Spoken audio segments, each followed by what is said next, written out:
G20 संबंधाने शहरामध्ये एक शहर चांगला दिसावा याकरता करण्याकरता रोडच्या कडेला दिवे लावण्यात आलेले होते। ते दिवे दिनांक 24/9/23 ते 30/9/23 या दरम्यानचे चोरी गेलेले होते। तर फिर्यादी नामे नितीश राखुंडे यांनी पोलीस स्टेशन या ठिकाणी तक्रार दिली होती की लाईट लावलेले एकूण 32 लाईट रक्कम 32,000 रुपयाचे हे कोणीतरी अज्ञात चोरट्यांनी चोरून नेलेले आहे अशी तक्रार दिली। त्यांच्या तक्रारीच्या आधारे CR नंबर 165/23 कलम 379 भादवीनुसार आम्ही गुन्हा दाखल केला। या गुन्ह्याचा तपास सुरू असताना दिनांक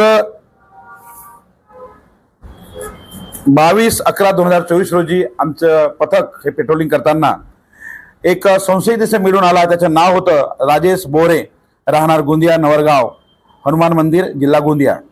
ह्या आरोपीला आम्ही ताब्यात घेतलं।